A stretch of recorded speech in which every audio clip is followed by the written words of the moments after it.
ያው ብሽሽቅ ፖለቲካ ውስጥ ነበርኩ ነው ድንጋይ መወራወር ማለት ነው። ልቤም ቅቤ ነው አፈም ቅቤ። አቶ አበባየው ደሜ ብያለሁ፣ ግን አበባየው የሚለውን ወደ ጂጂክሳ ብዬ ቀይሬያለሁ ብለው ነበር። እስካሁን በአቶ አበባየው ነው የተጠራው። ምናልባት እንግዲህ አበባየው ብለው ስም ስላወጡ ጂጂክሳ ተብሎ ስም ወጥቶ ቢሆን ኖሮ ከሚሸማቀቁት አንዱ ነበር። በቦሌ የሚሆን በባሌ ወደውም ይሁን ተገደው ያን አርገውታል። እንዴት ተገደው የልጃቸውን ስም ያወጣሉ? ኦሮሞ ስምን ትምህርት ቤት አከለኔ ብለህ ብትመዘገብ ፊት ስምን ቀይር ልትባል ትችላለህ። ክርስትና ስም ለምን ነው ገብረ መድህን የሚወጣው? አንዳንድ ያልናገርም እያልኩ የነካከል ልታናግረኝ ነው አንተ ሰውዬ። አይ አይደለም፣ ትክክለኛ ነው መረጃ ገብረ መድህን ራሱ ለምን ይባላል? ግዕዝ ነው እንጂ አማርኛ እኮ አይደለም። ግዕዝ ቢሆን እንደዛ ከሆነ የኢትዮጵያ ኦርቶዶክስ ቤተክርስቲያን በግዕዝ ከሆነ የምትመራውና ግዕዝ ከሆነ ንባባ በግዕዝ ተደረገ። ለምሳሌ በእስልምና ኦሮሞ የሆኑ ሙስሊሞች መሐመድ የሚባሉ የሉም እንዴ? ታዲያ ለምን እነሱ ላይ ለምን እንደዛ አይናገሩም? እርሶ ኦሮሞ ሆኖ መሐመድ የሚባል ሰው አለ አይደል? ለምን እሱን አይቃወሙም? ልክ አይደለም። ቤተ ክርስቲያኗ ናቸው። ቤተ ክርስቲያኗ ማንን ነው የምታገለግለው? እሺ እንደዛ ካልን መስጊድ እንሂድና ቁርአን በአረብኛ ነው ያለው። ይኸውልህ እሱ ልላልኩ ለምን በአንዱ ሳይድ ብቻ ለምን ያደርጋሉ?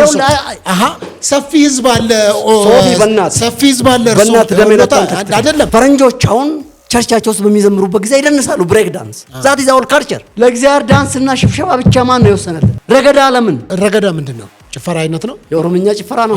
በወላይተኛ መመለክ አለበት ብራዘር፣ በጉራግኛ መመለክ አለበት። ኦርቶዶክስ ቤተክርስቲያን ውስጥ በረገዳ የትም ይሁን የትም የትም አይደለማ። አሁን ለምሳሌ የወንጌል አማኞች ጋር ሁሉም እንዳሉት መመለክ አለበት እኮ።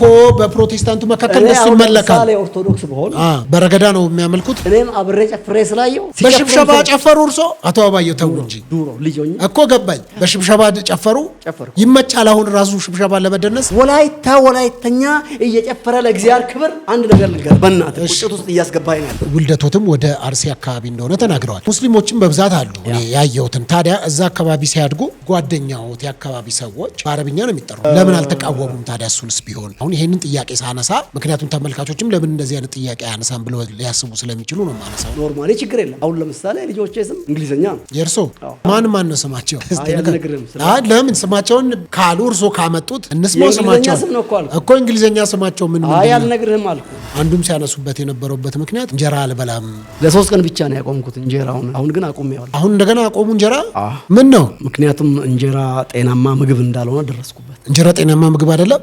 ዳቦ፣ እንጀራ፣ ዱቄት ጠቅላላ እኮ ፕሮቲን የኛ ካራክተራችን ላይ ተጽዕኖ አለው። ተጽዕኖ አለው ይባላል። እኔ አላጠናሁትም። ተጽዕኖ አለው ይባላል። ይሄ ቱግ የሚያደርግህና እርስ በርስ የሚያጨርስ የሚያዋጋ መንፈስ አለበት ይባላል። ባህል እንዴት ነው? በዛ በ8 ወር በኬንያ ያለው ባህል የዕለት ኑሮ ነው የሚኖሩት። አንድ ፍሬ ሽንኩርት ሄደ መግዛት ትችላለህ። አንድ ፍሬ ቲማቲም መግዛት ትችላለህ። ይተማመናል። ከፍሏል ብሎ ያምኑሃል።